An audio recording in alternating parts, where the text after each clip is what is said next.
Hello everybody.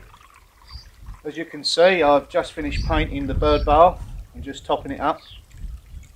A nice drink in the bath. That's looking nice. So I'm at the point now in the garden where all the mulch is down, most of the structural plants and objects are in. So yeah, it's all looking nice. Be nice for me and the family to sit down and enjoy it in the sun. I've also stuck a couple of bird feeders from the top ring so we can have some company while we're sitting there. So all in all, quite a pleasant and doable project for everyone really. You know, hasn't cost too much. The metal framework is made out of concrete reinforcing called rebar. I think the total project was probably about €40, so less than sort of $50 thereabouts. So quite an achievable project. So yeah, I'm really pleased with that, and it looked lovely once all the climbers, maybe honeysuckle or clematis, are growing up it. Give us a bit of dappled shade. So I've got the framework, so I'll probably be adding bits and pieces. Every time I go to the shop to get a baguette or something like that, I end up buying plants. So it's going to fill up, but that's part of a cottage garden, I think. So, oh yeah, I just bought another plant here. I think it's a fuchsia. I'm going to be potting that on today. Lovely old blue enamel jug there. There's a bit of contrast, a bit of feel of age and that to the area. In today's video, what I've decided to do is concentrate on this area. What I'm going to do is take the lawn off of here and then kind of link this garden into this garden, so sort of join the two spaces together. That's what we're going to be doing today. So my first job will be to be taking off all the turfs here.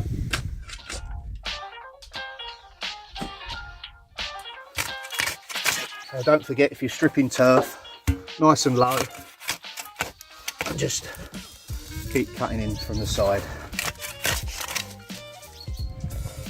and then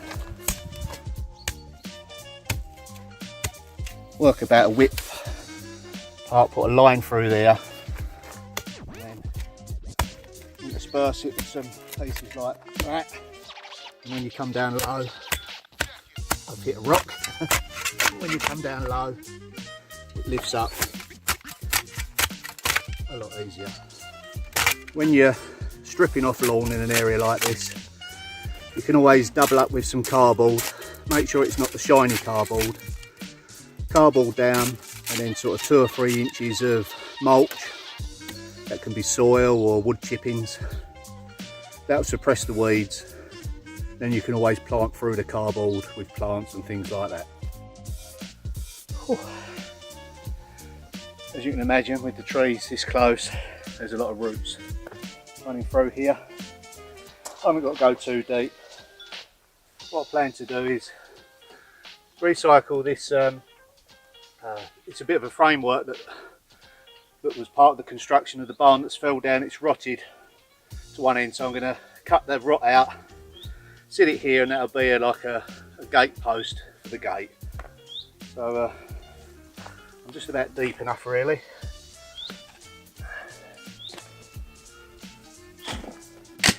Just trim the rotten part off, and that'll be ready to go.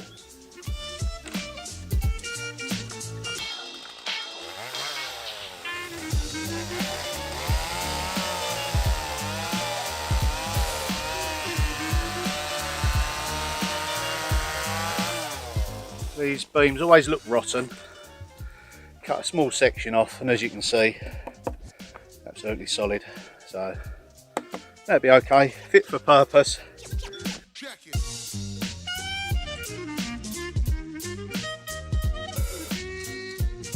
Just simply fill around.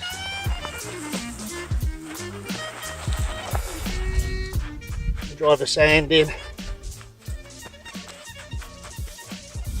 So the gate isn't actually swinging off this, so that'll be fine. Sometimes a little bit of water around there will help compact it, so look from your watering can.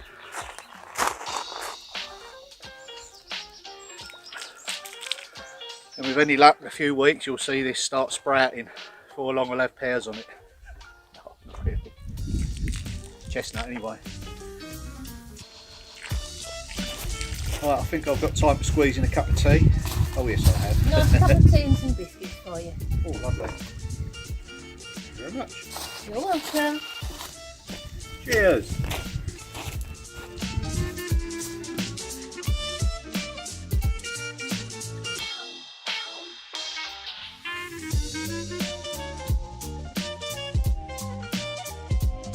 We're going to be limited on what we can plant in the ground here, so we're going to membrane it. Don't like using plastic, but sometimes you have to. And then we're going to wood chip on top, and then we'll probably plant up this area in pots. That's always a solution for bad ground. So I'm just going to pop the membrane on.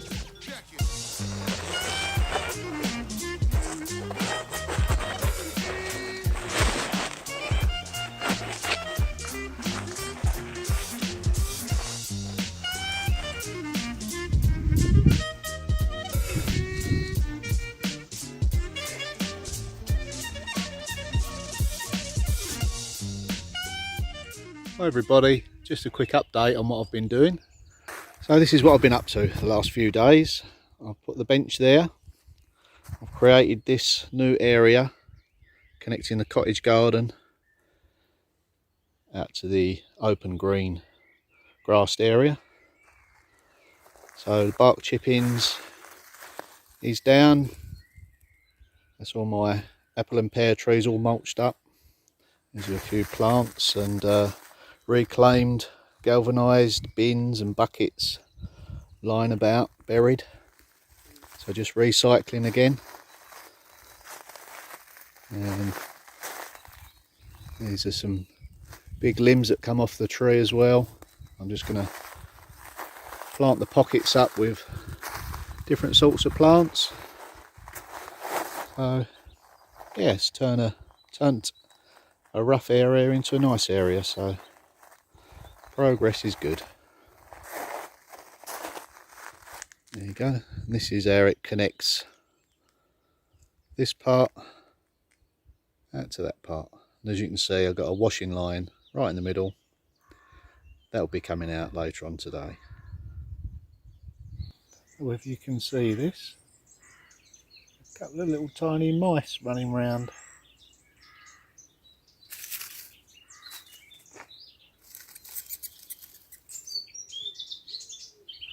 Just seen me.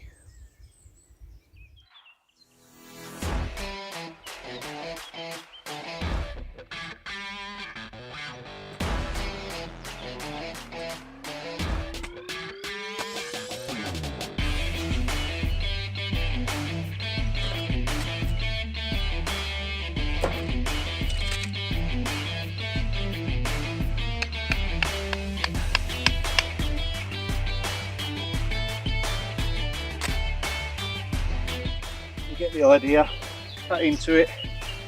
Already made a nice straight edge there, so any material I put on top of here will just be held against there. Nice neat edge to cut to. Let's crack on.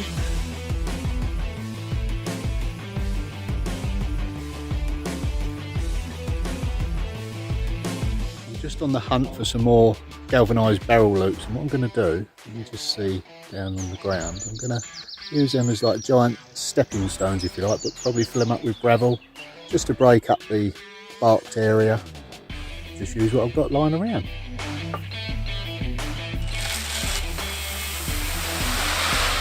Once I've got all the gravel down in these circles, what I'm going to do is go and get the mulch from the rear of the property to form a lovely mulch around here. So I'll best get cracking.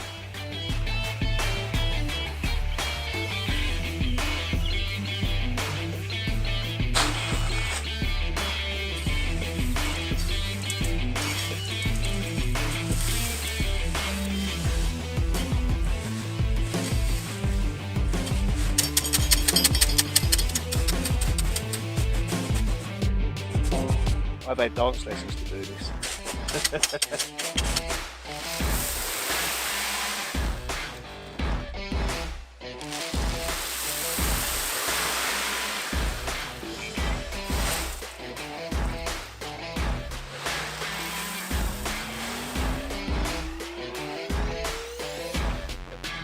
Right, that's all the gravel down. What we've got to do now, put the trailer up and go and get the mulch from the rear of the property. Fill it all up with mulch, and that'll be me for the day.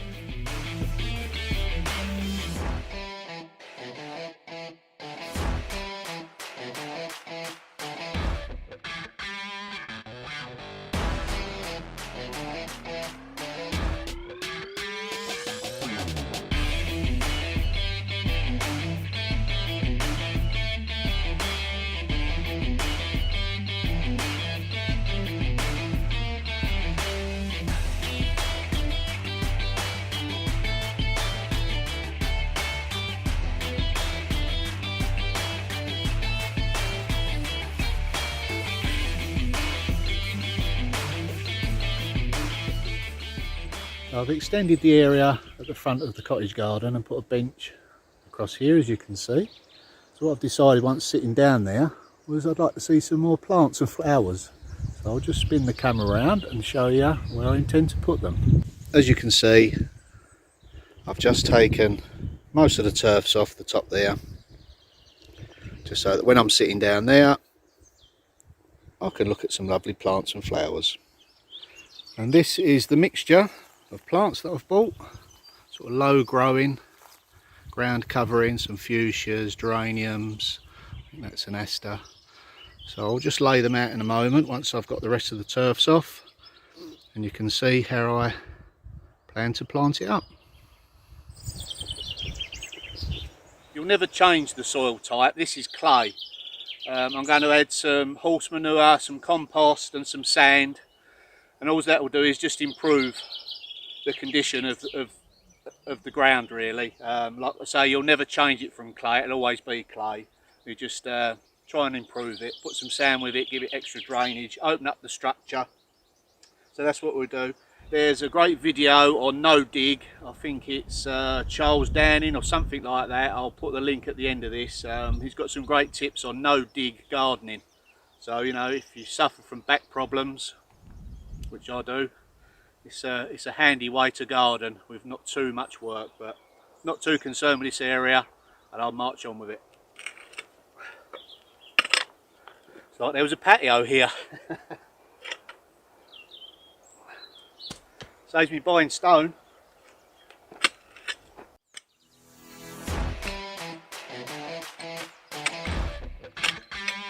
Let's go and get some soil. Sorry, let's go and get some compost sand and make some good soil.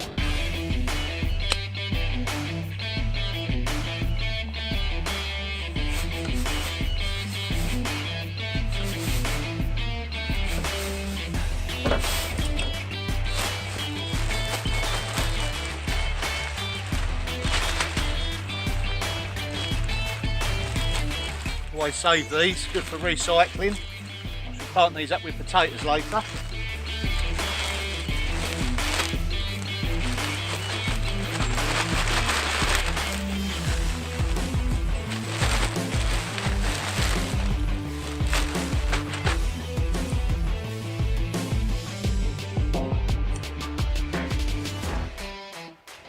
So, as you can see, I've laid out all the plants, still in their pots. And what that helps to do is visualise how it's going to be. Take into consideration the size of the plants once they get going. Don't put plants that are delicate sort of near the edge of the border if you're going to be cutting your grass and things like that. I've worked it out, there's probably about 15 cups of coffee here. So thank you very much for buying me one. This is what you get in return. So all the plants are in. They're having a good drink. I'm having a good drink. I'll just spin the camera around and show you what I've done. I think you'll agree. It's transformed that little area. So now when I sit down with my cup of tea, I can watch these grow. Very relaxing. So now I'm giving the plants a good soaking. I normally do this for at least a couple of weeks. You're better off giving them a good soaking and putting plenty of water down into the soil. And what that does, the plants send their roots down to find the water down below. If you just lightly water the top surface, the roots will stay at the surface or near the surface and won't go down searching for water. So give them a good soaking, and that way you'll get a good root system developing. Then after a couple of weeks, weather permitting, they'll just have to get on with it. Now what I find that does it, they heat up through the day, and then of a night time they keep the soil just a little bit warmer. They're like a radiator, storage heater. They release the heat that they've stored through the day, so nothing goes to waste. Yeah, I'm pleased with that area. I can sit there and have a lovely cup of tea. Cheers. Delicious. Look at that. What you get when you work hard. It's Jamaican banana and caramel pudding with vanilla ice cream. Not for long it ain't. So that's it for this video. I hope you enjoyed it. So I've enjoyed doing it, and I think I've achieved a nice little garden area, something that's achievable by not a lot of money, and plenty of people can do it. So have a go if you haven't, don't be scared. Thanks again for all your kind words and comments. People that have subscribed and bought me a coffee, it's really appreciated. And yeah, see you around.